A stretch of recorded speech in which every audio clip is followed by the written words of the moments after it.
नमस्कार, दैनिक shift time में आप सबका स्वागत है। मैं रश्मि शर्मा, कैमरामैन शुभम भगत के साथ। लगातार पाकिस्तान नापाक अपनी कोशिशें कर रहा है।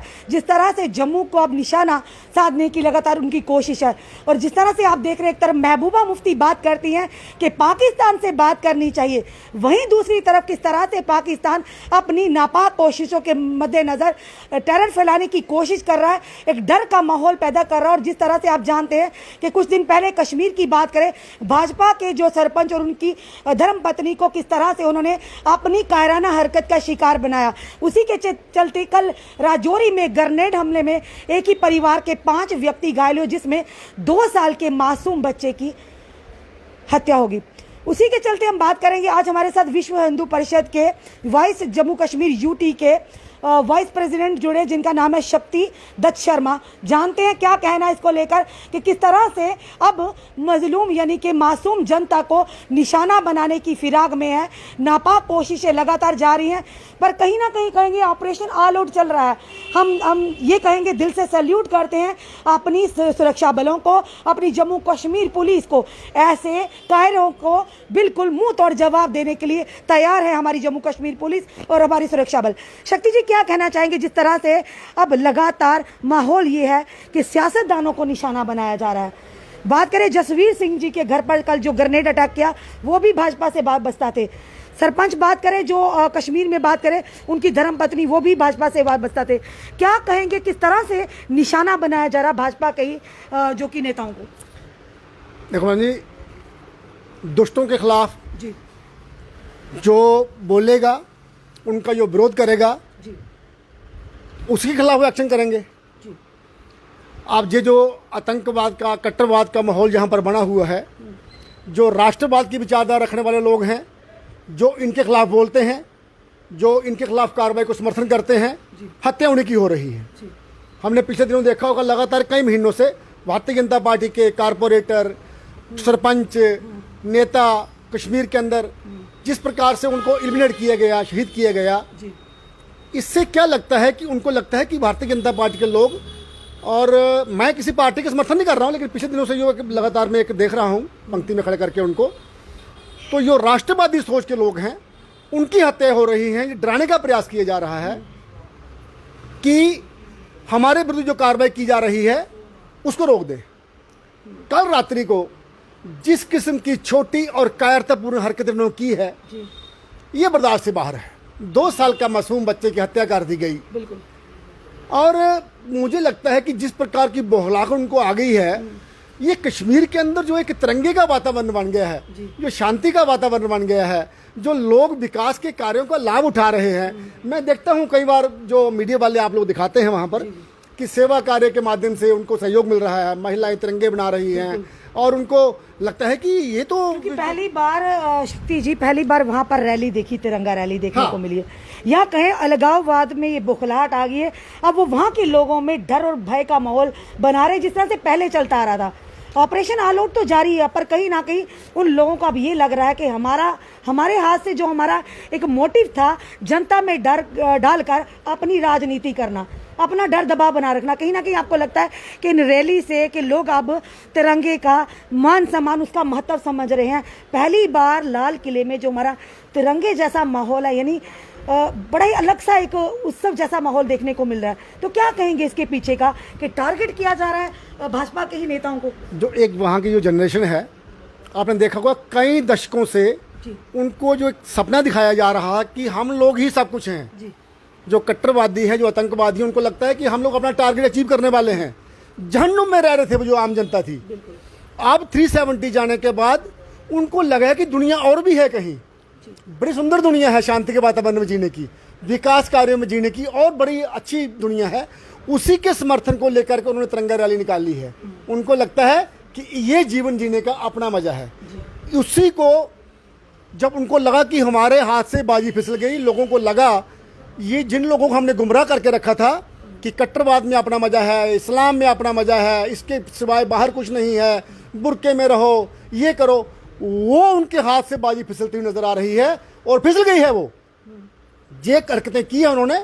लेकिन मैं विश्व हिंदू परिषद के माध्यम से ये बात कहूँगा कि माननीय एलजी साहब ने, जहाँ के प्रशासन ने और केंद्र सरकार ने जिस प्रकार से प्रेशर बना के रखा हुआ है इनके खिलाफ, जो कार्यक्रम रखा हुआ है इनको जहन्नुम में पहुंचाने का, वो लगातार जारी रखें। पूरा समाज उनके साथ है, पूरा प्रांत उनके साथ है, यूटी क्या पूरा भारत देश उनके साथ है, और लोग खुश होते हैं जब इनके खिलाफ कार्रवाई होती है। शक्ति जी, जिस तरह से महबूबा मुफ्ती कहती हैं, उनको आपत्ति होती है, जिस तरह से कहा गया कि जो लोग भी पत्थरबाज होंगे, जो भी देश विरोधी गतिविधियों में इन्वॉल्वमेंट, उनको गवर्नमेंट सरकारी नौकरी नहीं मिलेगी, यहाँ होंगे भी तो उनको स्थगित किया जाएगा। वही दूसरी तरफ इस तरह की कायराना हरकत लगातार पाकिस्तान करते जा रहा है। और साथ ही साथ महबूबा मुफ्ती जी कहती हैं कि बातचीत करनी चाहिए। क्या ये माहौल आज महबूबा मुफ्ती जी की क्या टिप्पणी रहेगी, क्या उनका वार्ता रहेगी सारे माहौल को देखकर? आज क्यों चुप्पी साधी हुई है, जबकि वही ताकतें आज हमारे देश के, हमारे जम्मू कश्मीर की मजलूम जनता को, मासूम जनता को अपना निशाना बना रहे हैं, बेगुनाहों का खून बहा रहे हैं? देखिए, महबूबा जी का जो पुराना ट्रैक है पीडीपी का, आतंकवादी कोई मर जाए उसके खिलाफ कोई एक्शन हो जाए, पत्थरबाजों के खिलाफ एक्शन हो जाए तो तुरंत उनके घर में और नोटों के बंडल लेकर के और वहाँ पर आंसू बहाने जैसे चादर लपेट चली जाती हैं वो। मैं उनके नेता को पिछले दिनों सुन रहा था कश्मीर के, कि कोई बच्चा अगर घर में अपने माता पिता से नाराज होकर के और बाहर खड़ा होकर अपने मकान पत्थर फेंकना शुरू कर दे तो आप उसका बुनियादी हक छीन रहे हैं। बड़ी विडम्बना है। We are astonished to know कि ये पत्थर मारना ये एक आपका हकूक बन गया, ये बुनियादी हक का आपका। मतलब क्या बात कही उन्होंने कि पत्थरबाजी जो है ये बुनियादी हक में शामिल होना चाहिए। तो इस प्रकार की विचारधारा वाले लोग जो कभी कहेंगे जी पाकिस्तान के बगैर हमारी बातचीत पूरी नहीं होती, भाई ये हमारा प्रेरोगेटिव है, ये केंद्र सरकार का प्रेरोगेटिव है, सरकार का, वो तय करेंगे किससे बात करनी, फॉरेन पॉलिसी है उनकी। आप कौन होती है? आप जम्मू कश्मीर के अंदर जो शांति हो रही है उसके अंदर योगदान दीजिए, इतना उनके लिए बेहतर होगा। शक्ति, जिस तरह से आप कश्मीर की जनता भी चाहती है अमन और सुकून की ज़िंदगी, कश्मीर की जनता भी, क्योंकि काफ़ी आतंकवाद के साए में वो जी लिए, काफ़ी नुकसान हुआ, कई बेगुनाहों का खून गया, कई घरों के चिराग बुन गए जिनको पता भी नहीं आतंकवाद होता क्या है। क्योंकि अब जनता जागरूक होगी, आपको लगता है अब नया कश्मीर की तस्वीर सामने उभर कर आई। उसी के चलते अलगाववाद कहीं ना कहीं बौखला गए, और आज बौखलाहट ही नज़र आ रही कि आज भाजपा के ही नेताओं को या सियासतदानों को आज टारगेट किया जा रहा है, उनकी जानें ली जा रही है। देखिए, मैं पहले कहा कि दुष्टों के खिलाफ, जो राक्षसी प्रवृत्ति के खिलाफ लोग हैं, जो एंटी नेशन लोग हैं, जो देशद्रोह का है, उनके खिलाफ जो बोलेगा, जो राष्ट्रवादी सोच लेकर के बात करेगा, टारगेट उन्हीं को किया जाएगा। और इस समय जो देश के अंदर माहौल है, जो नाकेबंदी की है, चाहे वो कोई एक लेफ्टिस्ट विचारधारा हो, चाहे वो कौन सा गैंग बना था पिछले दिनों, टोड़े गैंग, जहाँ यहाँ पर जो लोग समर्थन करने वाले हैं उनको बर्दाश्त नहीं किया जाएगा। और जो लोग इनका विरोध करेंगे, थोड़ा बहुत नुकसान तो होता ही है राष्ट्र की खातिर, चाहे भारतीय जनता पार्टी हो, चाहे परिषद के लोग हों, चाहे अच्छी विचारधारा के लोग हों, कोई भी हो, आम समाज में से भी हों, जो इनका विरोध करेगा उनको इनका विरोध सहना पड़ेगा, लेकिन पीछे नहीं हटेंगे। धन्यवाद शक्ति जी हमारे साथ जुड़ने के लिए। ये थे हमारे साथ विश्व हिंदू परिषद के जम्मू कश्मीर लद्दाख यूटी के वाइस प्रेसिडेंट शक्ति दत्त शर्मा। साफ तौर पर कंडेम किया जा रहा है हर जगह पर, कहीं ना कहीं ये कहेंगे जिस तरह से बेगुनाहों का, मासूम लोगों का खून बहाकर अपना एक डर, अपना अलगाववाद, ये पाकिस्तान जो जिस तरह से नापाक अपनी कोशिशें जारी कर रहा, पर कहीं ना कहेंगे ये देश राष्ट्रवादियों से कम नहीं।